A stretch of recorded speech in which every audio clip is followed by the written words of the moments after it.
बहुत बड़ी संभावनाएं हैं। पहली बारी इस सरकार ने एक ऐतिहासिक फैसला लिया कि 100% FDI अलाउ किया जाए कि विदेशी पैसों से 100% जो हिंदुस्तान में उगता है और हिंदुस्तान में प्रोसेस होता है उसमें आप 100% विदेशी पैसा लगा सकते हैं। ये एक बहुत बड़ा कदम होगा हमारे किसानों के लिए और हमारे मैन्युफैक्चरर्स के लिए और हमारे नौजवानों के लिए, क्योंकि विदेशी पैसा आके वो सारा इंफ्रास्ट्रक्चर क्रिएट करेगा जिससे किसान के दरवाजे तक, उसके खेत तक इंफ्रास्ट्रक्चर की क्रिएशन होगी। ये जो हमारे देश में बहुत ज्यादा वेस्टेज होता है, किसान के फसल की बर्बादी होती है, उससे कीमतें नहीं मिलती, खरीदने वाले को महंगा मिलता है, क्योंकि जब वेस्टेज होती है तो फिर कमी पड़ती है और कमी पड़ती है तो कीमतें बढ़ती हैं। ये सारी चीजों को ये इंफ्रास्ट्रक्चर क्रिएशन एड्रेस करेगा। आप ये भी जानते हैं कि एक ऐसा क्षेत्र है फूड प्रोसेसिंग जिसमें सबसे ज्यादा एम्प्लॉयमेंट जनरेशन होती है।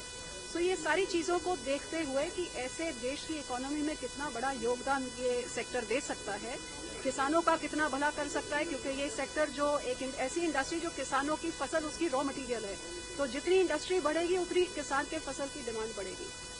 तो इसको देखते हुए कि आज हमारे नौजवान जो नौकरी ढूंढ रहे हैं, हमारे किसान जो सही मूल्य मांगते हैं वो वैल्यू एडिशन की तरफ चलें, और रेवेन्यू जनरेशन जो है, आप देखिए कि पिछले कई सालों से food processing sector agriculture manufacturing दोनों से ज्यादा तेजी की रफ्तार पे चलता रहा है। तो अब ये जो बूस्ट माननीय प्रधानमंत्री जी ने दिया है, इससे पूरा सिचुएशन चेंज हो जाएगा। आज 90 देश आए हैं, कुछ दिनों में आप देखेंगे जितने दुनिया के बड़े देश हैं वो सब हिंदुस्तान की तरफ आकर्षण होंगे, क्योंकि जैसे का मार्केट और जैसे की अपॉर्चुनिटी यहाँ पे है वो दुनिया के और किसी कोने में नहीं है।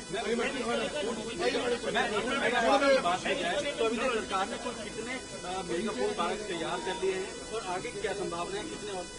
देखिए, पिछली सरकार के time 42 mega food park sanction हुए थे, लेकिन 6 साल में केवल 2 शुरू हो सके। हमारे 1-1.5 साल के अंदर हमने 5 और चला दिए हैं और इस साल 3-4 और चलने चाहिए। मेरा निशाना कि जो 30 महीने का टाइम दिया जाता है एक पार्क को लगने के लिए, क्योंकि बहुत बड़ा इंफ्रास्ट्रक्चर क्रिएट होता है, वो अगले 30 महीनों में 42 के 42 जो अलग अलग राज्यों में है ये सब शुरू हो जाए, और वो सब इनके शुरू होने से वो सारी मैन्युफैक्चरिंग शुरू हो जाएगी, और ये सारी चीजें जो मैं कह रही हूँ ये सारा आप 30 महीनों के अंदर आप इसका इफेक्ट देखेंगे।